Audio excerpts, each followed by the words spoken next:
ô trở lại bua đấy phải tiền nè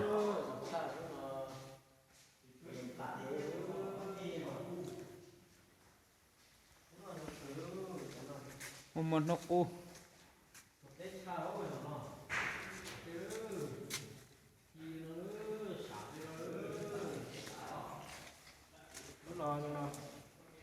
ô cho tí làm số lên cho tôi để cho đây là chỉ có để chọn một cái thế này họ làm sai ơi làm một sai cho tên một nữa cho tên một nữa thì nó treo nó tên để nó phản nó luôn nó phản nó bây giờ có phải bên chỗ chuẩn là gì đâu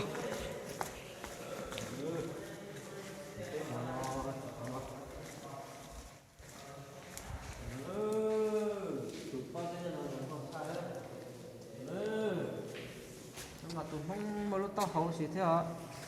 nó mày nia rồi này chị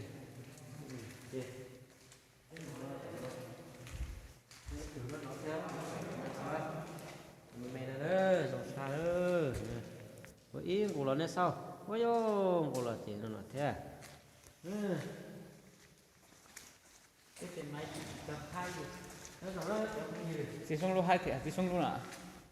cũng lúc thứ hai thì chị xong luôn ha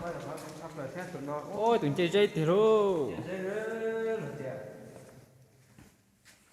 tụi chơi dây thành sậu nó lại luôn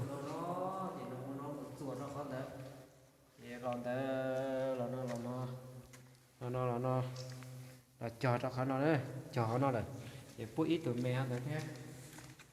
thế ô ít tụi bé thế đó cho nó chè nó thấy cho lia xong mà ô mới cho cậu nhia cậu cũng là cho lia là gì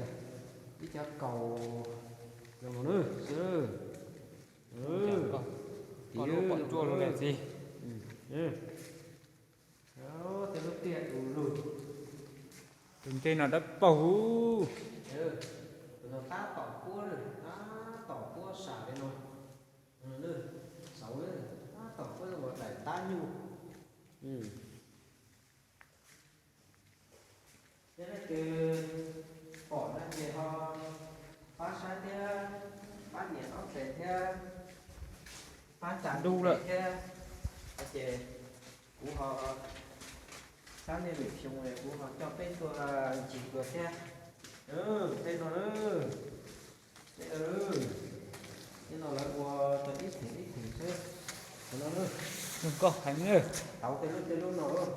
tôi gọi lúc bà đấy không có được cua đấy để chỉ hẹn cua ô có là một xe cua đừng có thì thiếu cho con dữ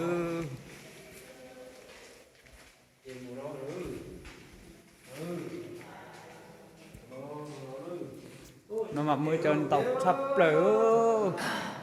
chân tí tỷ nó rồi sống ngon này sư